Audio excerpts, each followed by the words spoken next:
राज्यभरात बिबट्यांच्या हल्ल्याने नागरिक त्रस्त आहेत. काय आपण नेमकी वेशभूषा सांगू इच्छिता आणि लोकांचं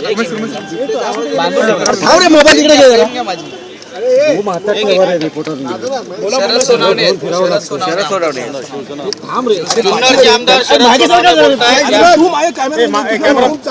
मास्क काढला तर चालेल साहेब, मास्क काढून बोला, तुम्हाला बोलायला जमेल. मास्क काढा साहेब, मागे जाऊ साहेब, मागे मी आपल्याला सांगू इच्छितो की आता हिवाळी अधिवेशन नागपूर चालू आहे आणि नागपूरच्या 10 किलोमीटरच्या रेडियस मध्ये आता आज सकाळी एक तुम्हाला कल्पना आहे की आज एकाला त्या ठिकाणी बेशुद्धीचं इंजेक्शन देऊन त्या बिबट्याला आत्ताच जेरबंद केलंय. या गोष्टीला 1 तास तो झालेला नाही. जर हिवाळी अधिवेशन आणि या ठिकाणी नागपूरला जर 10 किलोमीटरच्या अंतरावर बिबट्या आला तर याचा अर्थ संपूर्ण राज्यामध्ये आज जवळजवळ 9 ते 10 हजार बिबट्याची संख्या झालेली आहे. आणि जुन्नर तालुक्यामध्ये 55 लोक गेल्या 3 महिन्यामध्ये मेले आहेत. आता लोक सरकार असं म्हणते की मानेला ताऱ्याचा पट्टा महिलांनी बांधला पाहिजे, शेतकऱ्यांनी बांधला पाहिजे, तरी शेती केली पाहिजे. अंगणामध्ये आमची मुलं खेळत नाहीये. अंगणाच्या बाजूने सगळे सौर ऊर्जेचं कंपाऊंड लावून, करंटचं कंपाऊंड लावून आम्ही आतमध्ये आलेलो आहे. आमची मुलं बाळ आता रस्त्यावर नाही, अंगणामध्ये नाही, शाळेमध्ये जात नाही. मला असं वाटतं की या अनेक उपाययोजना करण्यापेक्षा मी कालही बोललोय आदरणीय वनमंत्र्यांना आणि सरकारला की हात जोडून विनंती करतो, 3 महिन्याच्या आतमध्ये आपण 2000 बिबटे राहतील असे रेस्क्यू सेंटर बनवा. 1000 मध्ये मादी, 1000च्या पिंजऱ्यामध्ये मादी आणि 1000 मध्ये नर, जेणेकरून नसबंदीचा पण विषय मिटेल. आणि वाईल्ड लाईफ वाल्यांनी सांगितलेलं आहे की आम्ही या सगळ्या लोकांना सांभाळण्याचे तुम्हाला आम्ही पैसे देतो, त्याची तजवीज आम्ही करू, त्याचं हॉस्पिटल आम्ही बांधू. तातडीने शासनाने हे अधिवेशन संपायच्या अगोदर कुठल्याही परिस्थितीमध्ये 2 रेस्क्यू सेंटर, एक जुन्नर तालुक्यामध्ये आणि एक अहिल्यानगरमध्ये बनवावं, जेणेकरून हे आता इथून पुढे बिबटे हे तुम्हाला ट्रॅप करून त्याला बेशुद्ध करून त्याची आपल्याला एक आपण काय होतं त्याला ब्लू स्टार ऑपरेशन, आपल्याला अतिशय मायक्रो ऑपरेशन करावं लागेल आणि ह्या लोकांना उचलून तुम्हाला जेरबंद करावं लागेल, त्यांना तिथे बसून खायला घाला. आज तुम्ही म्हणता की शेळ्या सोडणार, शेळ्या सोडून होणार नाही. त्या शेळ्या मुळात हे लोक जंगलातच राहत नाही. ही लोक जी राहतात ही सर्व राहतात उसाच्या आणि आमच्या घराजवळ, जंगलाचा प्रश्नच राहत नाहीये. त्यामुळे ही काय तज्ञ लोकांचे आदरणीय मंत्री महोदय जे सल्ले देतात त्या सर्व सचिवांना माझी विनंती आहे, आपण मुंबईमध्ये राहता, फ्लॅटमध्ये राहता, आपण सिक्युरिटीमध्ये राहता, तुम्हाला ग्रामीणची अवस्था माहीत नाही, तुम्हाला जनतेची अडचण माहीत नाही. 3-3 महिन्याचं बाळ, 4-4 वर्षाचं बाळ, 6-6 वर्षाची बाळं, त्याच्यानंतर महिला भगिनी शेती करताना या सकाळ दुपार संध्याकाळ, बरं आता दिवसा पण हल्ले व्हायला लागलेत. आज दिवसा माणसं बाहेर पडले त्याच्या डायरेक्ट अंगावर येतो. त्यामुळे मला असं वाटतं बिबटचा विषय अतिशय भयंकर आहे आणि आपण राज्य आपत्ती घोषित केली पाहिजे बिबट्याच्या बाबतीत, राज्य आपत्ती.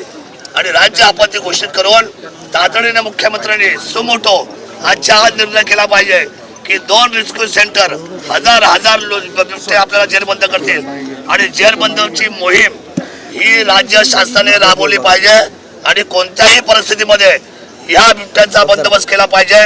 इथून पुढे एक सुद्धा बळी सर्वसामान्य शेतकऱ्यांचा आम जनतेला मान्य नाही. आणि जर असा एक जरी बळी इथून जात असेल तर मला असं वाटतं की आपण सगळे जबाबदार आहे, सरकार जबाबदार आहे. जसं प्राणी महत्वाचा आहे, एक तर आम्ही जंगलात जात नाही, तो जंगलातला प्राणी आता आमच्याकडे राहायला आलेला आहे.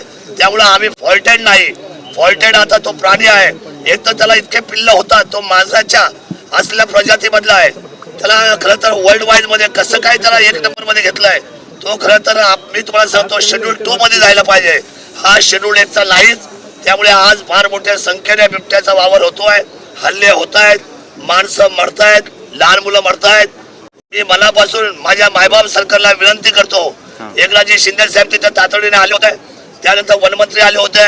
माझी विनंती आहे, बाकी काय उपाययोजना आणि भरपूर पैसा सरकारचा घालवण्यापेक्षा आणि प्रत्येक माणसाला 25 लाख रुपये देण्यापेक्षा माणूसच जाणार नाही याची काळजी तुम्ही घ्या.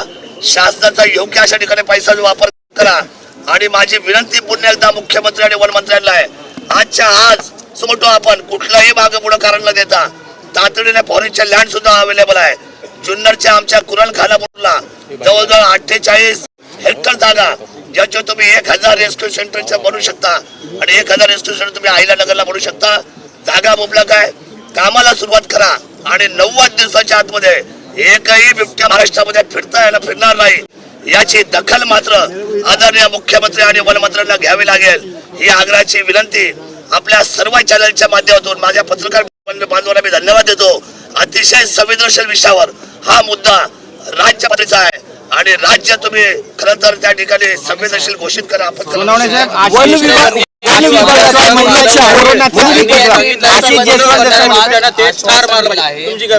मंत्र्यांनी नसबंदी संदर्भात आश्वासन दिलं होतं, त्याचबरोबर ती जी बिबट वस्ती आहे त्या ठिकाणी भिंत बांधण्याचं देखील आश्वासन दिलेलं आहे. यातून काय मार्ग मी आपल्याला सांगतो, हे मार्ग सगळे फोल झालेले आहेत. आम्ही गेल्या 20 वर्ष हा लढा लढतोय. 2014 मी बोललो होतो की बिबट वाढणार आहे. 10 वर्षापूर्वी कोणी याचा मनाव घेतलेला नाही. त्याची प्रजनन शक्ती मी त्यावेळेला बोललो होतो. मला त्यावेळेला माहित होतं की लांब पल्ल्याचा हा सगळ्यात मोठा धोका आहे. शासन त्यावेळेला मनाव घेतलेला नाही. त्यावेळेला बिबट सफारी मी मागितली होती. बिबट सफारीमध्ये 25 ते 30 फक्त बिबट्या बसतात, पण आता हजारोचे संख्येने झाल्यामुळे मला असं वाटतं गाडगिळ साहेबांना कदाचित ही गोष्ट माहीत नसावी. सर्वसामान्य माणसाचं जीवन धोक्यात आलंय. शेत्या आमच्या आता उजाड झालेल्या आहेत आणि कुठलाही शेतकरी काम करायला मागत नाही. जीवाच्या भीतीने दिवसा हल्ले होतात, सायंकाळी हल्ले होतात, रात्री हल्ले होतात, पाटे हल्ले होतात. या भिंती बांधणं, शेळ्या सोडणं या उपाययोजना होऊ शकत नाही. नसबंदी करण्याच्या पेक्षा आणखी आपली ताकद वाया घालवण्यापेक्षा 2 रेस्क्यू सेंटर उभे करा. ते दिसतील त्यांचा पाठलाग करा.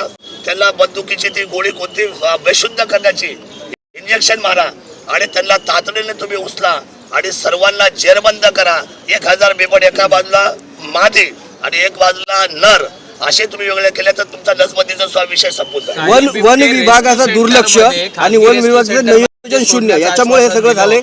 सह्याद्रीच्या त्या जंगलांमध्ये काही सोडण्याचे आशिष जयस्वाल म्हणतात, निघेल का असं आशिष जयस्वाल काही जंगलामध्ये राहत नाही. सगळं आता तुम्हाला मी शुगर कॅन मध्ये राहतो, साखरेच्या उसाच्या शेतामध्ये राहतो, तो आमच्या घराजवळ राहतो. एकही बिबट्या जंगलामध्ये राहत नाही. शेळ्या सोडून तेवढं काही फायदा नाही. शेळ्यांच्या चोऱ्या माऱ्या होतील, शेळी लोकच घेऊन जातील. तिथं बिबट्या काय तो घेणार नाही. आशिष शेलार म्हणतात की जसं कोरोना होता त्याला ट्रीट केलं गेलं त्याच पद्धतीने या बिबट्यांना ट्रीट करायला पाहिजे. नाही म्हणजे कसं ट्रीट केलं पाहिजे? कोरोनाला समजा आपण इंजेक्शन दिले होते लोकांना, बेंबीमध्ये दिले ना, बेंबीमध्ये इंजेक्शन दिले होते कोरोनामध्ये. आता यांना आधी पकडा तर खरं यांना कुठले इंजेक्शन द्यायचे आपण ठरवू. पण वन विभागाचं शून्य नियोजन आणि दुर्लक्ष यामुळे हा सगळा नाही. आता मनावर नाही घेतलं ना. कालपर्यंत काय चाललं होतं, टिंगल्या चालल्या होत्या, मस्करी चालली होती. माझ्यासारखा पण 2014ला 15ला 16ला विधान भवनमध्ये बोलायचा तर मला सगळे लोक म्हणायचे, हसायचे, म्हणजे बघा हा बिबट्याला बिबट्यावर बोलणार आहे.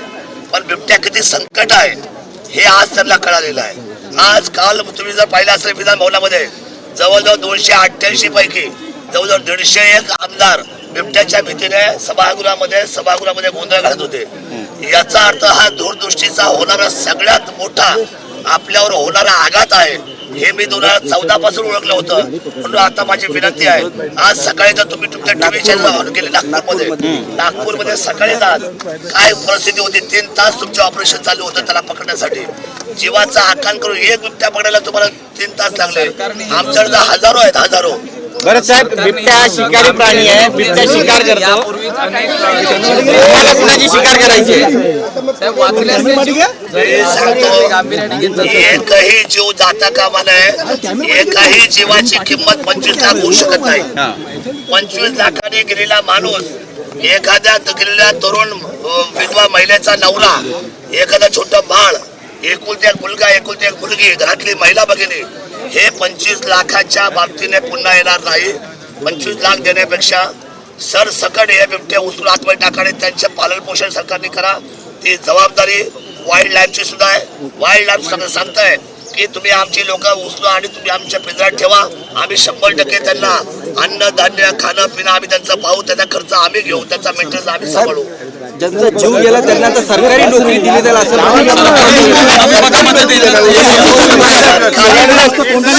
सरकारी नोकरी मिळत नाही आणि अशी कायद्यामध्ये तरतूद नाही. वरती राहुल गांधींचा आक्षेप.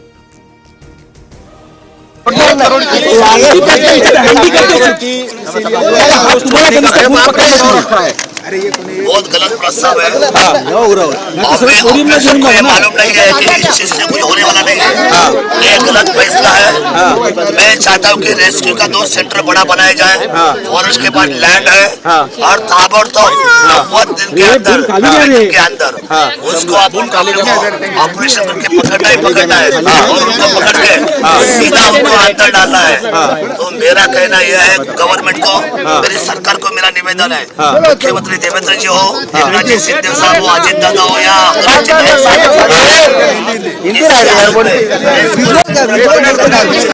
दीजिए।